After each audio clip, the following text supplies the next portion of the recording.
Hey, good evening. Here we are at Second Samuel chapter 14. Second Samuel chapter 14. I think it's like 34 verses, I believe. 33 verses. And it's basically a chapter about how David got reconciled with his son. Again, remember his son Absalom had killed his brother Amnon because Amnon had raped his sister, Amnon's own half-sister and Absalom's full sister. And Absalom fled the country, and he says he's gone 3 years, and he's afraid to come back, afraid the king David, his dad, will kill him, and probably would have. So he stays gone with his mama's people down in another country. Brings us to verse 1, chapter 14, 2 Samuel. Now Joab, well, he's been through 1st and 2nd Samuel with us a long time, right? Remember, that's David's general. Now Joab, the son of Zeruiah, perceived that the king's heart was toward Absalom. Joab's close enough to David to realize that David kind of missed his son, but it's one of those things, like a lot of problems today, maybe between fathers and sons, is that pride gets in the way on both sides. So Joab sent to Tekoa, where Absalom was.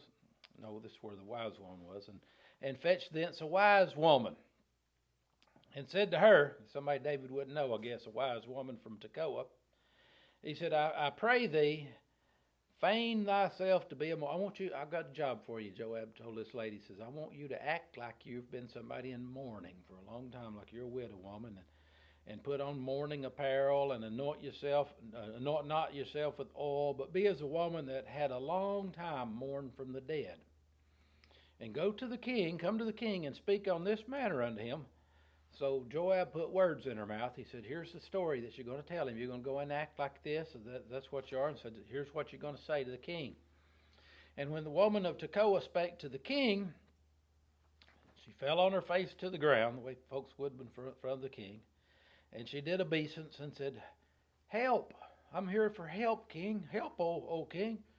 And the king said unto her, what aileth thee? And she answered and said, I'm indeed a widow woman, and my husband's dead. And thine handmaid had 2 sons.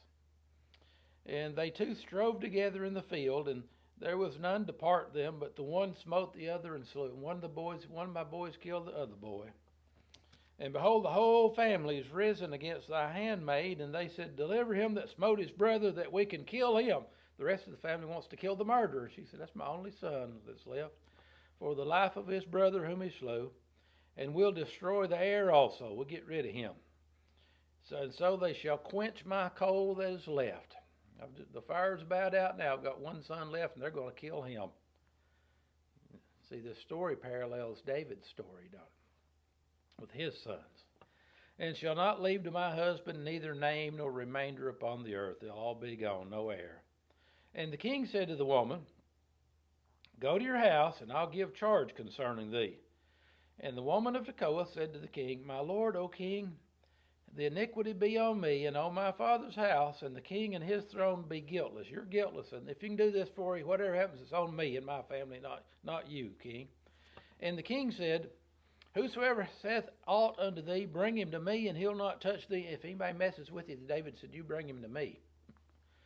Then said she, I pray thee, let the king remember the Lord thy God, that thou wouldest not suffer the revengers of blood to destroy any more, lest they destroy my son, the only one that's left.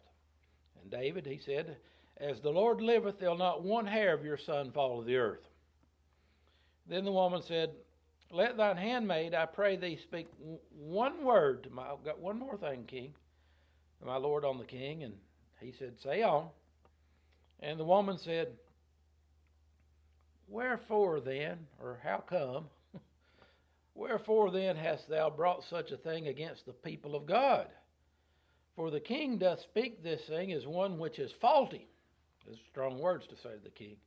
And that the king does not fetch again his banished son.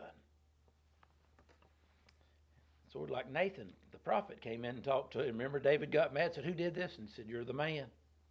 The woman sort of did the same thing. Joab's behind it. For we must needs die. The woman said, we're all going to die, and we're as water spilled on the ground, which can't be gathered up again. Neither doth God respect any person, yet doth he devise means that his banished be not expelled from him.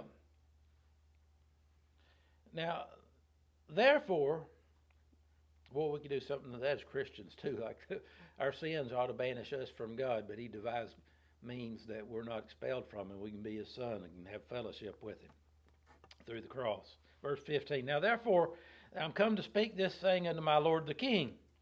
It's because the people have made me afraid, and thy handmaid said, I will now speak to the king. It may be that the king will perform the request of his handmaid. For the king will listen, he'll hear, and deliver his handmaid out of the hand of the man that would destroy me and my son together out of the inheritance of God. Then thine handmaid said, verse 17, the word of my lord the king shall now be comfortable. For as an angel of God, so is my lord the king to discern both good and bad. I know you can tell what's morally right and what's morally wrong. Therefore the Lord thy God be with you. Then the king answered and said to the woman, hide not from me. Now I want to know, don't you hide this from you. Tell me the truth. Hide not from me, I pray thee, the thing that I ask thee. And the woman said, let my lord the king now speak. Go ahead, ask me. And the king said, is Joab involved in this? Sounded like Joab had been kind of talking to the king too, didn't it? King said, is not the hand of Joab with thee in all this?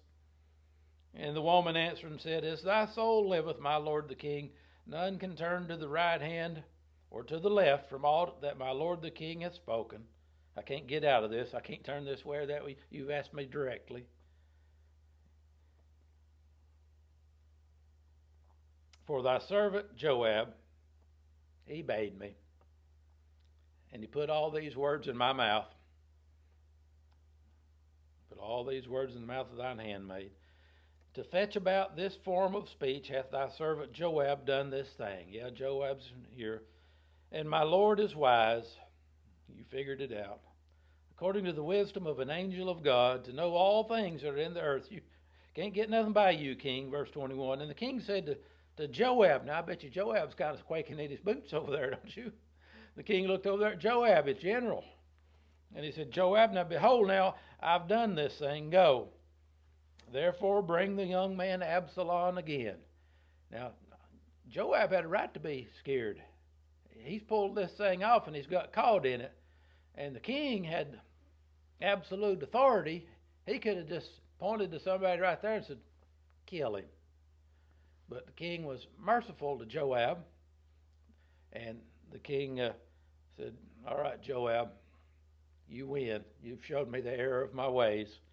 Therefore bring the young man Absalom, bring him back. And Joab fell to the ground on his face, and he bowed himself, and he thanked the king. And Joab said, today thy servant knoweth that I've found grace in thy sight, my Lord. And that's us, you know, that like, hey, we're worthy to be eternally killed by God. But we found grace in his sight because we found the cross, didn't we? I've found grace in your sight, my Lord, O king, and that the king hath fulfilled the request of his servant. So Joab arose, and he went to Geshur, and he brought Absalom to Jerusalem. 3 years, I think he's been gone. And the king said, now the pride's still in the way. I think David's kind of wanting to bring him home, but he's like, trying to save face. You know, they both puffed up, and I ain't talking to him kind of thing. And the king said, let him turn, verse 24, let him turn to his own house. Let him come to his own house and not see my face. I don't want to see him. So Absalom returned to his own house, and he saw not the king's face. Verse 25.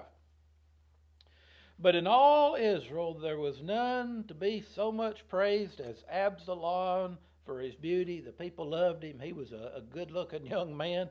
Said from the sole of his foot to the crown of his head, there was no blemish in him. He was beautiful. And he had pretty hair. He had long hair. Just cut it once a year. When he polled his head, when he cut his hair, for it was at every year's end that he polled it, because his hair was heavy on him. It grew really fast. Every year he cut it. and it was a big heavy wad of it that he cut off. He weighed the hair of his head at 200 shekels after the king's height. And unto Absalom there was born, after the king's weight, unto Absalom there were born 3 sons, which are David's grandchildren now, right? And 1 daughter. 4 grandkids through Absalom now. And the daughter's name was Tamar. She was a woman of fair countenance. She was a beautiful girl too. So Absalom dwelt 2 full years in Jerusalem now, and never saw his daddy, saw not the king's face. So Absalom's kind of going to take things into his hands now and think, I need to go. We need to get this straightened out. So therefore Absalom sent for Joab. Joab's the mediator again, to have sent him to the king. He sent a note to Joab, says, come and see me. I want to get you to go and talk to daddy. But Joab, he would not come to him. And when he sent again another note, the second time, Joab would not come to him. Therefore, Absalom, he said to his servants, Joab's farm's over next to mine. Go over there and burn his field. We're going to get his attention. See, Joab's field's near mine. He has barley there. Go and set it on fire. And Absalom's servants set the field on fire. Now, that got Joab's attention. So Joab arose, and he came to Absalom to his house and said unto him, wherefore have you servants set my field on fire? And Absalom answered Joab, says, behold, I sent unto thee, saying, come hither, that I may send to the king to say, wherefore am I come from Geshur? Where he's living with his mama's side of the family, right? He said, why in the world did he even come home? It might as well still be living there. It'd been good for me to have been there still. Now, therefore, let me see the king's face. And if there be any iniquity in it, he can kill me. So Joab came to the king, and he took the message. He told him. And when he'd called for Absalom, David said, send him, I'll talk to him. He came to the king. Absalom and David's meeting. He's face to face now. And Absalom, he bows himself on his face to the ground before the king. And the king kissed Absalom. He greeted him well. They probably even shed a tear or two. Been years, daddy and son had been apart, and now they're back together. But this whole 33-verse chapter is kind of setting the stage, like giving you the background between David and Absalom. And it's setting the stage for the real action that's going to take place over here later. Absalom's going to try to take the throne by force. He's going to lead an insurrection against his own father's throne. And it just goes from bad to worse. But we'll see you next week, chapter 15.